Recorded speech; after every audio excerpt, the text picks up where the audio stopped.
विरासत का सम्मान करना, भारत की अनेकता के लिए और एकता के लिए कार्य करना और समान रूप से समाज के प्रत्येक तबके को अवसर देना, बिना भेदभाव के योजनाओं का लाभ समाज के प्रत्येक तबके को मिले, इस दिशा में जो प्रयास प्रारंभ हुए हैं, सबका साथ, सबका विकास, सबका विश्वास और सबका प्रयास, ये मूल मंत्र इसकी आधारशिला है। और उन कार्यक्रमों को आगे बढ़ाते हुए ये सुखद संजोग है कि तब ये देश आजादी के अमृत महोत्सव वर्ष के साथ उत्साह और उमंग के साथ जुड़ा हुआ है। G20 की अध्यक्षता करने का अवसर भारत को प्राप्त हुआ है। प्रधानमंत्री मोदी जी के नेतृत्व में दुनिया के 20 बड़े देश दुनिया की खुशहाली के लिए, समृद्धि के लिए जिन योजनाओं को बनाएंगे, उसको नेतृत्व प्रधानमंत्री मोदी जी का होगा। और ये भारत के लिए सौभाग्य की बात है कि भारत को इस आयोजन के साथ जुड़ने का अवसर प्राप्त हो रहा है। और हम आभारी हैं प्रधानमंत्री मोदी जी के कि G20 के 11 से अधिक समिट उत्तर प्रदेश के अंदर होने जा रहे हैं, जिनमें 4 शहरों में एक कार्यक्रम होने हैं और उनमें लखनऊ में भी एक कार्यक्रम आयोजित होना है, जो 13 फरवरी से 15 फरवरी के बीच में आयोजित होगा। उससे पहले 10 से 12 फरवरी के बीच उत्तर प्रदेश का ग्लोबल इन्वेस्टर समिट है। जिस विकास की यात्रा और जिस विकसित भारत के निर्माण की बात प्रधानमंत्री जी कर रहे हैं, उसकी आधारशिला रखने और उत्तर प्रदेश भारत की इकोनॉमी का, अर्थव्यवस्था का ग्रोथ इंजन बन सके,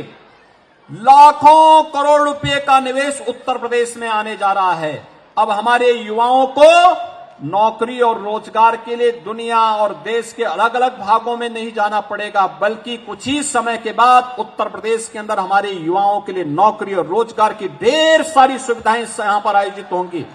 उस अवसर के लिए दुनिया के आने वाले निवेशकों, उद्यमियों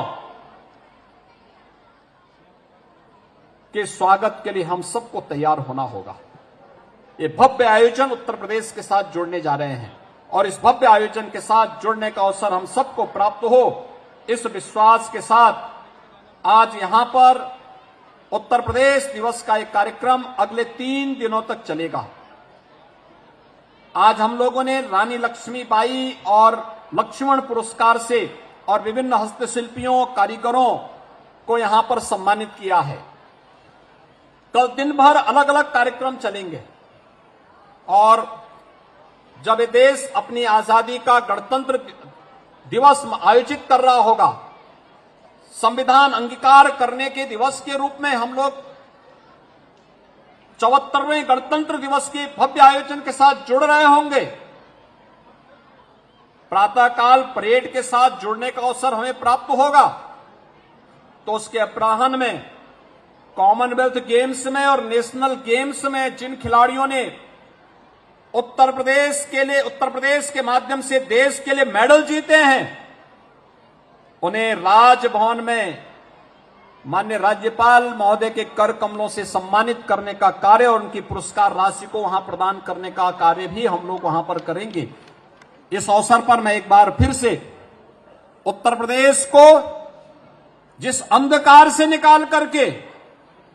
आज हम सब आगे बढ़ा रहे हैं, विकास की जिन ऊंचाइयों की ओर 25 करोड़ उत्तर प्रदेशवासी मिलकर के कार्य कर रहे हैं, याद रखना, जातिवाद, क्षेत्रवाद, भाषावाद, मत और मजहब के आधार पर विभाजन की इन रेखाओं ने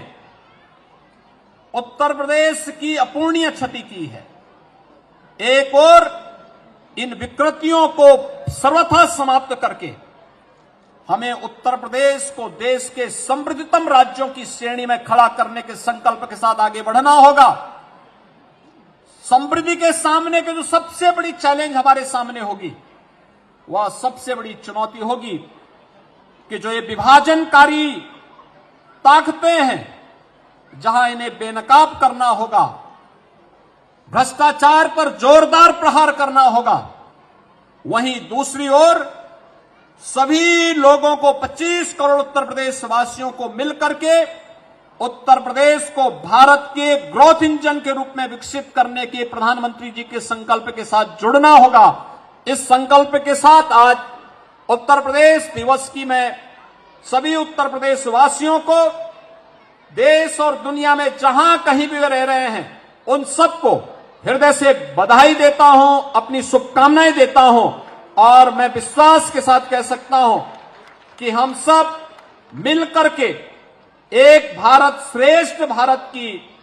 उस परिकल्पना को जो आदरणीय प्रधानमंत्री जी ने भारत को मंत्र दिया है उसके साथ जुड़ करके हम उत्तर प्रदेश को नए भारत के नए उत्तर प्रदेश के रूप में स्थापित करने में सफल होंगे। मैं एक बार फिर से आप सबको बधाई देता हूं। माननीय राज्यपाल महोदय और आगंतुक अतिथियों के प्रति हृदय से धन्यवाद देते हुए अपनी वाणी को विराम देता हूं।